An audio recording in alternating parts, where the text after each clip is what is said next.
আল্লাহ তাআলা পবিত্র কোরআনে বলছেন, ইন্না আরাদনাল আমানাতা আলাস সামাওয়াতি ওয়াল আরদ ওয়াল জিবালি ফাবাইনা আইয়াহমিলনাহা ওয়াশফাকনা মিনহা ওয়া হামালাহাল ইনসান ইন্নাহু কানা যালুমান জাহুলা।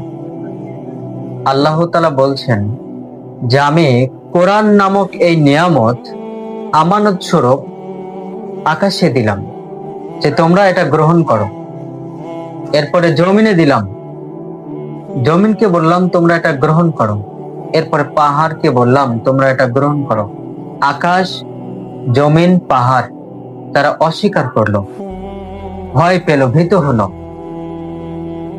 এরপরে আল্লাহ তাআলা বললেন এই কোরআন নামক নিয়ামত আমানত স্বরূপ মানুষকে বললেন তোমরা গ্রহণ করো। তখন মানুষ বলল আমরা মেনে নিলাম, গ্রহণ করলাম।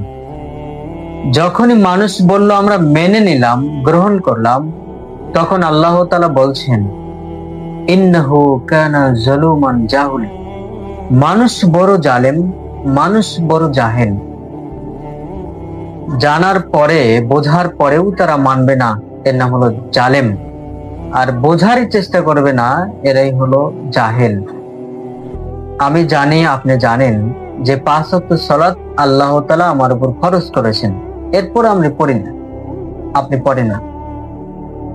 আপনি জানি যে সত্য কথা বলতে হবে, এরপরে বলি না। আপনি জানি যে মিথ্যা কথা বলা মহাপাপ, এরপরে বলি। আপনি জানি যে জেনা করা কবিরা গুনাহ, এরপরেও আমরা জেনা। জানার পরেও যারা মানে না, এদেরকে আল্লাহ সুবহানাহু ওয়া তাআলা জালেম বলছেন। জেনে বোঝে মানে না যারা, এরাই হচ্ছে জালেম। আমি জানি যে 5 ওয়াক্ত সালাত আমার উপর ফরজ করেছেন আল্লাহ তাআলা, আমাকে পড়তেই হবে, এরপর পড়ি না। মানে জানলাম যে আল্লাহ তাআলা ফরজ করেছেন, বুঝলাম যে আমাকে পড়তে হবে, এরপরও আমি পড়লাম না। তার মানে জানার বোঝার পরেও মানলাম না। এইখানে আল্লাহ সুবহানাহু ওয়া তাআলা বলছেন যে মানুষ বড় জালেম, মানুষ বড় জাহেল। বোঝা জানার পরেও তারা মানবে না। আবার কিছু মানুষ আছে যে ওরা জানার জন্য চেষ্টাই করবে না।